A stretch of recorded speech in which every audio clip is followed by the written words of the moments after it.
अस्सलाम वालेकुम दोस्तों। ड्रामा सीरियल पापनगर ड्रामे में छा वरियल खान हाणे रोशन ऐं मल्हार खे आज़ाद कराईंदो। छा रिस बालाजी खान हाणे मिठल खान खे मारे ऐं राबेल सां ज़बरदस्ती शादी कंदो। छा शेर दिल हाणे रिस बालाजी खान मथां हमलो करे उन खे मारे छॾींदो। त दोस्तों तव्हांखे सॼी कहानी ऐं अपडेट इन नंढड़ी ऐं छोटड़ी वीडियो में ॾियण वारा दोस्तों वीडियो खे आख़िर ताईं ॾिसंदा थी सघे मुंहिंजे यूट्यूब चैनल ज़मीर जमाली खे लाज़मी सब्सक्राइब कंदा। दोस्तों सब्सक्राइब करण सां को अवंज बैलेंस न करंदो काफ़ी संजो सलाह थी ऐं तव्हांखे बि वधीक वीडियो ॾिसण वटां मिलंदा। दोस्तों अवंजो टाइम वेस्ट न करे हलूं था पंहिंजे कहानी ऐं अपडेट जी तरफ़। दोस्तों हाणे तव्हां ॾिसंदो वरियल खान जेको आहे रिस बालाजी खान खे धमकी ॾींदो। रिस बालाजी खान खे चवंदो त मल्हार ऐं रोशन मुंहिंजा माण्हू आहिनि, मां हर हाल में उन माण्हुनि खे आज़ाद करे तव्हांखे इहो ॾिसी ईंदुसि। रिस बालाजी खान चवंदो त वरियल खान तुंहिंजो भलो इन में त तूं मल्हार ऐं रोशन जे विच में न अचु। अगरि जेकर तूं उन्हनि जे विच में आहे त पोइ मां तोखे बि ईअं घुमाए छॾींदुसि जीअं जेको आहे मूं रावल खान खे मारे पंहिंजे दिलि जो ठार थधो कयो। वरियल खान चवंदो त रिस बालाजी खान उहो तुंहिंजो मौक़ियो हुयो, हाणे असांजो मौक़ियो आहे ऐं असां जेको हाणे तोखे मारींदासीं। हा हिकु ॻाल्हि यादि रखजां, मां मल्हार ऐं रोशन खे ज़रूरु आज़ाद कराईंदुसि। ऐं ॿियो दोस्तों हाणे तव्हां ॾिसंदो रिस बालाजी खान जेको आहे राबेल खे मिनथू करे छॾींदो शादी करण लाइ।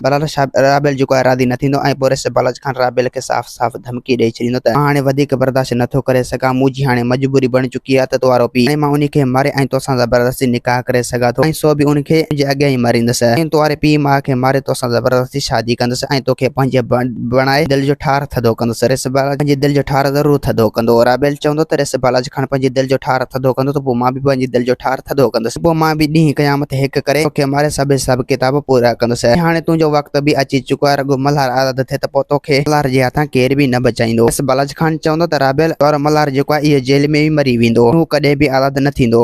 दोस्तों हाणे तव्हां ॾिसंदो त शेर दिल जेको आहे रोशन खे चई छॾींदो त हाणे जेको आहे असां वधीक बर्दाश्त नथा करे सघूं, छो जो असांजी इज़त जेको आहे राबेल वटि राबेल ई आहे। जेसीं ताईं असां पंहिंजी इज़त राबेल खे नथा मोटायूं, जेसीं ताईं असां पंहिंजे दिलि जो ठार थधो न कंदासीं। मुंहिंजे करे तव्हांखां जेतिरो जल्दी थी सघे तव्हां तयारी कयो त इन रिस बालाजी खान मथां हमलो कंदासीं। दोस्तों उमीद है कहाणी आई खे पसंदि ॾींदा हाणे जा त वरी तव्हां सां मिलंदासीं कंहिं नई वीडियो में। ख़ुदा हाफ़िज़।